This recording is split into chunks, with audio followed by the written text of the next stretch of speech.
महाराज जी, आपके चरणों में कोटि कोटि प्रणाम। महाराज जी, ईश्वर प्रत्यक्षानुभूति एवं साक्षात्कार का विषय है। महाराज जी, कथा एवं प्रवचन का नहीं है, इसका क्या तात्पर्य है? कौन कहता है? इतने 18 पुराण है, 4 वेद हैं, स्मृतियां हैं, शास्त्र हैं। अगर वो प्रवचन का विषय नहीं है तो प्रवचन होता क्यों है? अरे वो वाणी का भी विषय, वो वाणी से भी अतीत है, वो सबसे परे, वो सब में भरे है, वो सब रूपों में वो सबसे परे भी है। परमात्मा को ऐसे कैसे कह सकते हो कि वो ऐसा नहीं है? वो वाणी का विषय नहीं। तो जितने संत महात्मा गान करते हैं, भगवान श्री कृष्ण द्वैपायन व्यास देव जी ने 18 पुराण गान किए, 4 वेदों के द्वारा उनका गान किया, तो असत है क्या ये भी तो सत है ना। पर वो नेति नेति है, गान करते हुए भी वो कहते हैं नेति नेति, इसका पार नहीं पा जा सकता। असित गिरि समम स्यात् कज्जलम सिंधु पात्रे सुरतर वरुशाखा लेखनी पत्र मूर्वी लिखत यदि ग्रहीत्वा शारदा सर्व कालम तदपि तो गुणानाम मीष्पारम नयाति। हे ईश्वर, हे परमात्मा, हे भगवान, स्वयं सरस्वती जी समस्त वृक्षों को लेखनी बना ले, समुद्र को स्याही बना ले, और पर्वतों सहित पृथ्वी को कागज बना ले और निरंतर लिखे, तो भी आपकी महिमा का पार नहीं पा सकते। जो गाई जा रही है वो उन्हीं की महिमा है। इसी गायन और श्रवण से तो आप आए हो, इसी गायन और श्रवण से तो आपका कल्याण हो रहा है कि नहीं हो रहा? ये छोड़िए, ऐसे चलिए, ऐसा भजन कीजिए। तो असत होता तो तुम्हारा परिवर्तन कैसे होता? असत होता तो हम लोगों का मंगल कैसे हो जाता? असत होता तो आप दर्शन करने किसके आए हो? अगर वो वाणी का विषय नहीं है तो वाणी से जितने महात्माओं ने गान किया सब झूठा है क्या? क्यों? बोलो ना। वही वो है, मत्ता परतरम नान्यत किंचिद अस्ति धनंजय।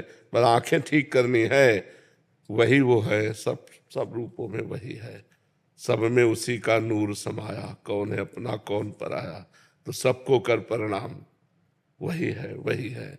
वासुदेवा सर्वमित सा महात्मा सुदुर्लभा। वो दृष्टि का विषय ना होते हुए भी वो दृष्टि का विषय है, वो वाणी का विषय ना होते हुए भी वो वाणी का विषय है। राम अतर्क बुद्धि मन वाणी, मन बुद्धि से परे होने पर भी वो मन बुद्धि में अनुभव में आता है।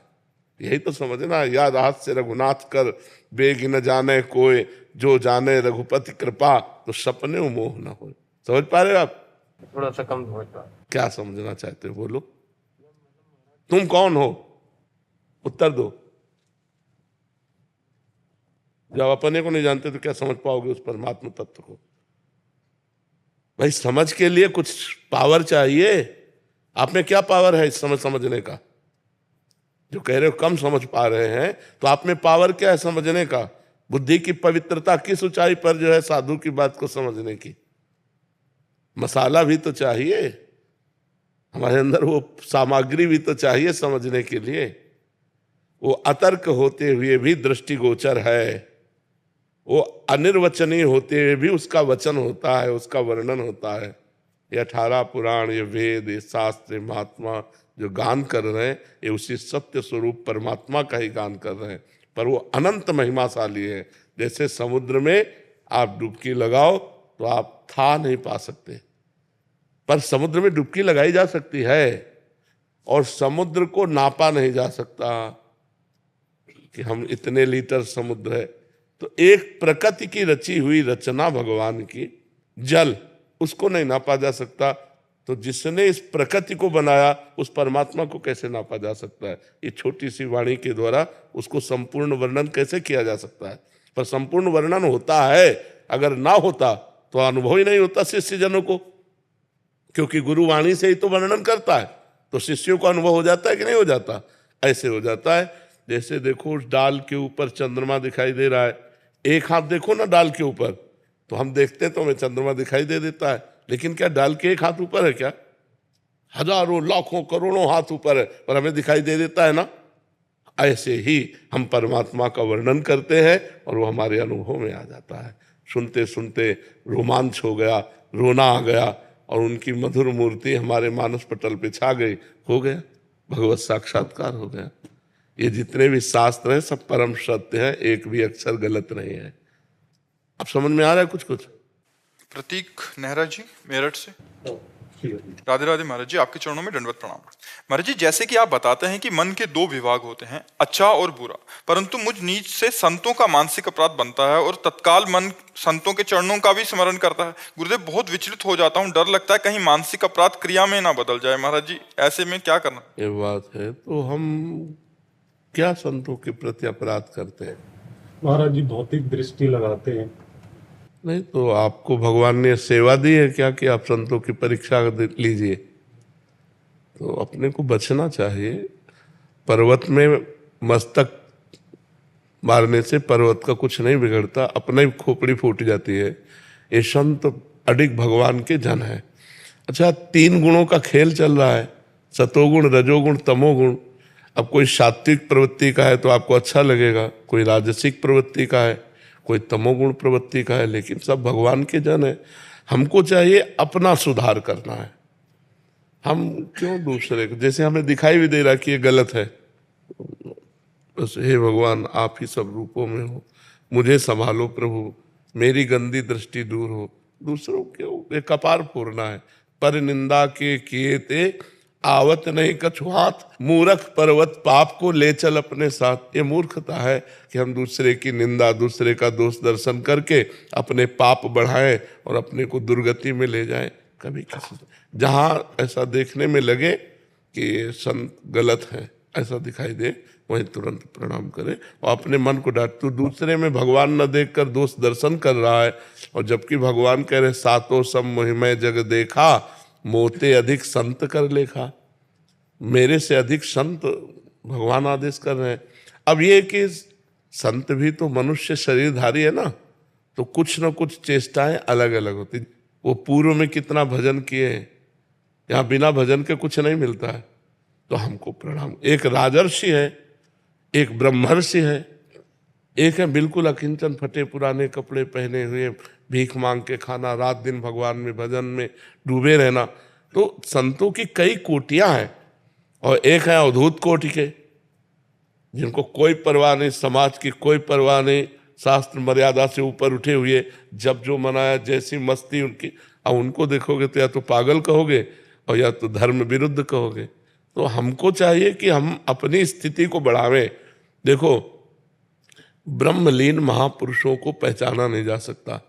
भागवत में पढ़ के देखो, रहुगण कपिल भगवान से सत्संग करता था, लेकिन पालकी में ज्योति दिया सिद्ध महापुरुष जड़ भरत जी को, पालकी में ला के ज्योति दिया, तो पहचान पाया क्या?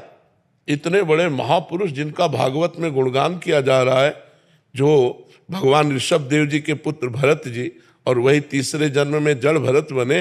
तो इतना बड़ा सत्संगी कपिल भगवान से सत्संग करता था रहुगण, वो भी दृष्टि में चूक हो गई। उसने साधारण मूर्ख समझ करके उनको पालकी में ज्योति दिया, और जब उन्होंने उपदेश किया तो कूद पड़ा पालकी से कि इतने बड़े महापुरुष, और चरणों में लौट गया और कहा क्षमा कीजिए, मेरे से गलती हो गई।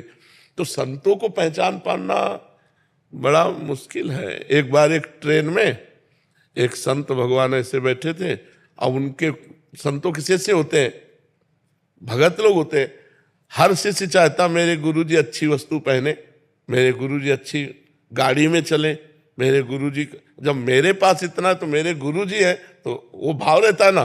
तो उसने सोने की चैन की घड़ी और ये सब व्यवस्था, अटैची सब। तो 2-4 बैठे थे नए लोग, तो उन्होंने कहा बाबा जी एक बात पूछे, बुरा तो नहीं मानोगे? बोले नहीं। बोले हम में और तुम में अंतर क्या रहा? हमारी घड़ी भी इतनी महंगी नहीं जितनी तुम्हारी घड़ी है, तुम्हारी अटैची है, तुम्हारा है सब, फिर हम में तुम में अंतर क्या रहा? उनका बेटा कौन सा स्टेशन आ रहा है? बोले अमुक। बोले चाय पीना है। गए चाय पीने, बोले एक चाय और बनाओ, और पूरे जितने रुपए मिले थे सब चाय वाले के सामने रख दिए। इतने में गाड़ी ने हारन दिया और घड़ी और सब वहीं खोल के रख दिए थे। तो उनका बाबा जी अब तो हम चाय नहीं पियेंगे क्योंकि गाड़ी। बोले अब हम तो चाय पियेंगे, इधर जाएंगे। बोले वो सब, बोले किसी ने दिया था, कोई उठा लेगा। बोले बाबा जी हम तो ऐसे, बोले हम में तुम में यही अंतर है, तुम छोड़ नहीं सकते और हम 1 मिनट में छोड़ सकते हैं। तो संतों की बाहरी क्रियाओं से हम नहीं जान सकते। जी, ये तो जो अच्छे साधक हैं और जो वास्तविकता में चलने का प्रयास कर रहे हैं, आजकल इस वेश का दुरुपयोग भी किया बहुत जा रहा है। जोर से। महाराज जी, उसको कैसी दृष्टि से देखा जाए? क्योंकि बहुत सारे, भगवत दृष्टि, सिर्फ भगवत। क्योंकि कोई भी भगवत वेश देखो, सही माने में भगवान के मार्ग में चलने वाले तो ऐसे अंगुलियों में गिने जा सकते हैं। सही माने में जिनका लक्ष्य भगवान है, भगवान की आड़ में वासनाओं की पूर्ति, रुपया की प्राप्ति, मनोरंजन, ये अलग बात है। लेकिन वास्तविक जिनका लक्ष्य भगवान है, ऐसे अंगुलियों में गिने चाहते। जो कहो हरिवंश रस बिरलो समझनहार, एक दोई जो पाइए खोजी सब संसार। एक दोई लिखा है, 100-200 नहीं लिखा। एक दोई जो पाइए खोजी सब संसार। तो अब हम एक दो कहाँ खोजे? हमें तो सब में सिय राम में सब जग जानी, करो प्रणाम जोरी जुगपाल। सब में भगवान विराजमान है, ये भाव रखकर हमको अपने को बचाना है। गुरुदेव, हम कैसे पहचान पाएंगे अच्छे साधु और साधुओं के? हमें क्या पहचान होगी? हम तो सामान्य है। संत को कैसे पहचान पाएंगे कि ये संत कैसे है, क्या है? तो क्या सब कोई असली और नकली हीरे की पहचान जानता है क्या? वो तो जौहरी जानता है। तो हमारा क्या कर्तव्य हो, दायित्व क्या हो हमारा? श्री राम में सब जन। नेकी नेकी हमको ग्रहण कर लेना है और बुराई छोड़ देना है। आपको जो उपदेश मिल रहा है, आपको जो सद्भावनाएं मिल रही, आप उनको धारण करो। वो क्या है भगवान जाने। जैसे हम मिठाई वाले की दुकान में जाते हैं, हम ये नहीं देखते कि मिठाई खाता है कि नहीं, हमें पसंद आई 250 ग्राम दीजिए। समझ में आया कि नहीं? हम मिठाई वाले से नहीं पूछते कि तुम पाते हो कि नहीं पाते। तो हमको ये देखना कि अगर संत उपदेश कर रहा है तो जो उपदेश ग्रहण करने लायक हमको लगा, हमारी क्षमता, वो ग्रहण कर लिया, प्रणाम किया, अपने चल दिए। नहीं तो ऐसे दत्तात्रेय जी से पूछते हैं यदु महाराज कि आप बहुत स्वस्थ हो, बिना कर्म किए विषय भोग नहीं मिलता, बिना विषय भोगे स्वस्थ नहीं रहा जा सकता, आप बहुत प्रसन्न हो। तो उन्होंने बताया कि कभी कभी मैं राजमहलों में पलंगों पर सोता हूँ, कभी फुटपाथ पे सोता हूँ। भगवान जैसी परिस्थिति देते हैं उसी में राजी रहता हूँ। महलों में रखे चाहे झोपड़ी में वास दे, मेरी ना आकांक्षा है और ना मेरा निषेध है। जैसे प्रभु रखे, अब जोई जोई प्यारो करे सोई में। अब उस स्थिति को कैसे समझा जाए? जैसे नकली हीरा और असली हीरा, तो हो सकता है असली हीरा से ज्यादा चमकता हो नकली हीरा, लेकिन उसकी पहचान जौहरी करेगा। जब घन चलाएगा ना तो नकली फैल जाएगा और असली जेव का त्यों बना रहेगा। तो ऐसे जब माया का घन चलता है तब पता चलता है कि असली कौन है, नकली कौन। भारी विपत्ति, भारी दुख, भारी रोग, भारी परिस्थिति में भी जो अपने नियम पे डटा हुआ है, भगवान के भजन में लगा हुआ है, वही भगवान का जन है।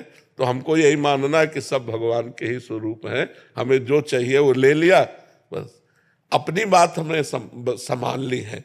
अगर हम उनकी तरफ परीक्षा की तो हो सकता है महत् पुरुषों का अपराध बन जाए। अपराध बन जाने पर फिर बुद्धि भ्रष्ट हो जाती है। शास्त्र और संतों से ही तो हमारा कल्याण होता है, और वहीं हमारी बुद्धि बदल गई तो फिर कल्याण कहाँ होगा।